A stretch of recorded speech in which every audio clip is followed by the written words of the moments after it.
kita dan saya Dita Gunawan, saya Liswi Jayanti dalam program Inspirasi, Integrasi Sosial dan Pemberdayaan untuk Meraih Prestasi. Nah, sobat sosial semuanya, setelah sekian lama ya kita tidak bertemu dalam program atau acara inspirasi, ya. Alhamdulillah pada hari ini kita berjumpa kembali, tentunya dengan para narasumber yang inspiratif, betul. Nah, dan kali ini berbeda, Cuk. Kenapa berbeda? Berbeda, kita berada di satu kota yang sangat istimewa. Iya. Yang jauh dari kampung halaman. Jadi kita lagi ngerantau ya ceritanya. Iya.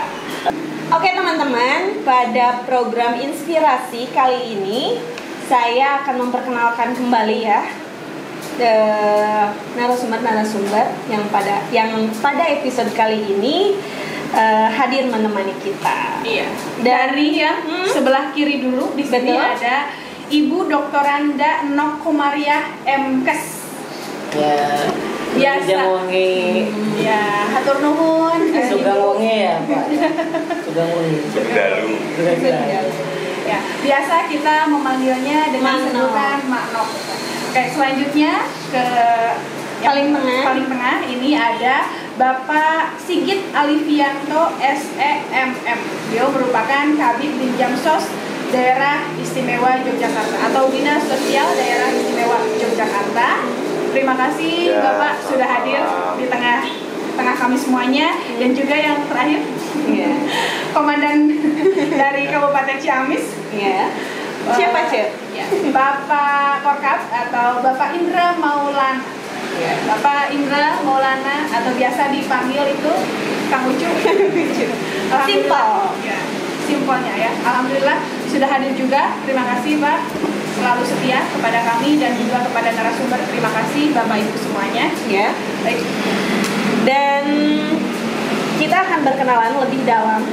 Adapun yang nanti akan kita bahas adalah seputar tentang keistimewaan di Dinas Sosial Daerah Istimewa Yogyakarta. Apa yang spesialnya terutama ya, terutama dalam pendampingan KPM PKH di Daerah Istimewa Yogyakarta. Betul sekali.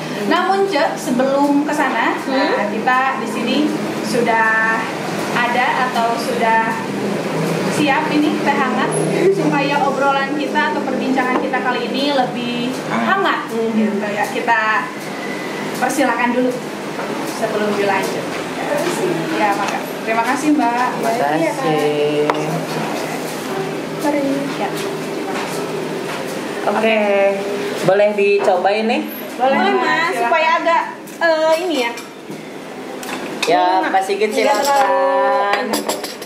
Kalau panggilan ini Pak Sigit tuh panggilan teman-teman tuh Mas Bro. Kalau di sana ditampi, kalau di sini apa? Oh, ditampi. Ditampi.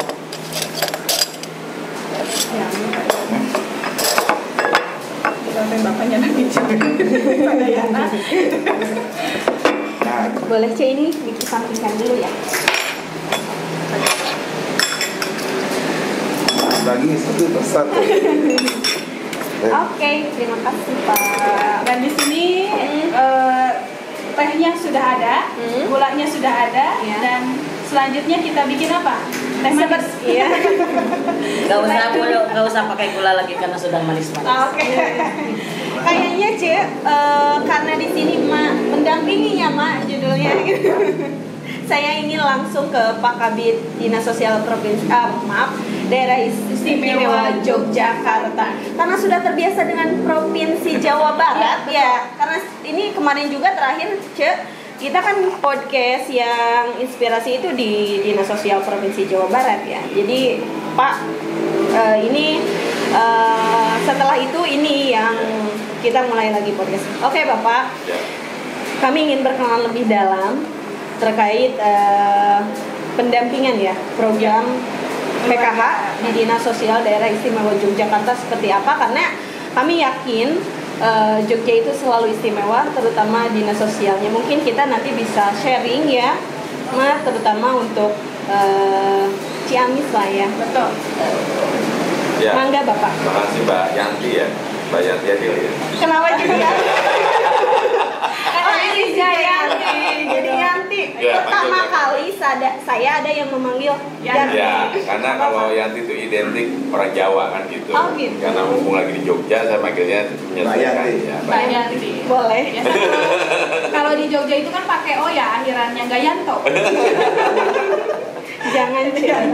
Ya, jadi sebenarnya antar program PKH di Provinsi Jawa Barat, di daerah istimewa Jakarta itu sama aja.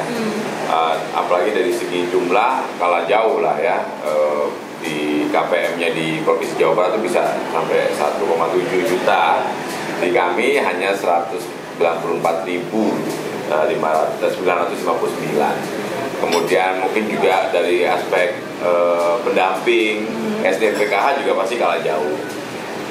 Cuman memang itu tidak menjadi masalah karena intinya bagaimana rasio pendampingan itu yang penting. Jangan terlalu jomplang karena terlalu antara rasio satu pendamping dengan sekiannya KPM ini juga harus visible ya, harus fair sehingga pendampingannya bisa lebih optimal. Nah, untuk di DIY itu pendampingan PKH itu dilaksanakan oleh 2 bidang. Yang bidang Litjamsos itu pada saat dia masih menjadi KPM PKH. Tapi begitu dia sudah atau graduasi, dia sudah ditangani oleh bidang PFM, penanganan penyakit miskin. Dan prinsipnya sama, ada keberlanjutan bantuan, ya, keberlanjutan bantuan, di mana penekanannya adalah pada saat proses antara atau peralihan antara KPM PKH sampai mau graduasi, kita punya program yang namanya bimbingan pemantapan graduasi PKH, KPM PKH. Nah, itu ada di bidang Litjamsos. Jadi kita akan mengumpulkan para KPM PKH yang paling tidak walaupun masih ada komponen gitu. Itu tapi usahanya udah jalan nih, sudah ada usaha. Itu kita ajak diskusi. Kira-kira berani nggak mereka untuk mandiri dengan kenyataan yang ada.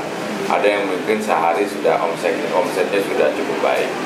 Dan alhamdulillah sih setiap kegiatan kita graduasi KPM PKH itu misalnya dari 30 orang itu pasti lebih di atas 20 orang mereka siap untuk graduasi mandiri. Oke. Nah, seperti itu. Berarti ada BIMTAP dulu ya, Ya, Pak? Ada BIMTAP dulu. Jadi sebelum ada BIMTAP itu ada apa ya istilahnya observasi dulu mungkin ya Pak. Ya. Ditanyakan dulu mungkin ada kira-kira ada berapa KPM yang potensial Ya. untuk graduasi mandiri. Kemudian setelah itu baru diberikan bimbingan pemantapan tersebut gitu ya. Oleh siapa Pak itu?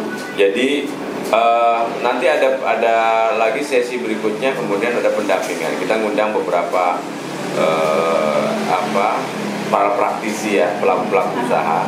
Dan setiap kita melakukan kegiatan BIMTAP itu pasti kita di lokasinya pasti tempat makan yang memang dulu dia KPM PKH atau pengusaha yang memang mulai dari kecil usahanya. Jadi itu bisa menjadi motivasi untuk mereka juga bisa seperti mereka yang sudah berhasil gitu. Itu Pak kira-kira dalam kegiatan BIMTAP itu seperti apa aja nih Pak pelatihannya gitu kan ya, atau informasinya dari hal biasanya nih ya Pak, biasanya gitu ya kalau yang ditemui jadi curhat dalam hal misalkan KPM mengadakan suatu usaha atau menjalankan suatu usaha itu kan kendalanya itu dalam hal manajerial keuangannya, apalagi ini kan untuk membentuk suatu perusahaan yang memang atau istilahnya perusahaan lah ya gitu kedepannya yang emang lebih besar lagi sehingga diperlukan manajerial yang lebih mantap gitu dengan SDM PKH yang memang bisa dikatakan mungkin harus kita atau perlu bimbingan pelatihan dari kita. Nah itu seperti apa nih Pak pola manajerialnya atau informasinya? Jadi pertama kita kolaborasi dengan Dinas Sosial Kabupaten Kota.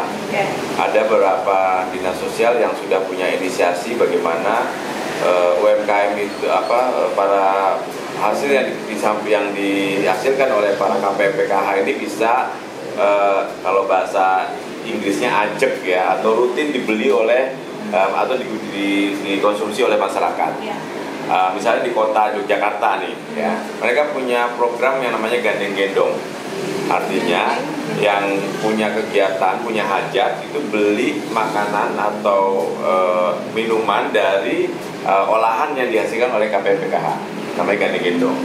Nah, ini hampir sama dengan yang dimiliki programnya Kulon Progo, namanya Bela Beli. Jadi dia membeli produk-produk yang dihasilkan oleh para KPPKH di Kulon Progo untuk dijual atau dinikmati oleh masyarakat. Dan itu bisa untuk kegiatan rapat, kegiatan konsumsi rumah tangga, seperti itu. Ya, jadi ini kita kolaborasi dengan Dinas Sosial Kabupaten Kota yang sudah punya program-program seperti itu. Sehingga apa? Mereka rutin dibeli nih produknya. Itu satu. Yang kedua, sampai juga mengundang beberapa mitra kita, ada Grab, ada Shopee, untuk membantu memberikan wawasan bagaimana tentang kemasan, packaging, sampai kemudian marketing via online, ya, caranya seperti apa, membuat akunnya seperti apa dan sebagainya, ya.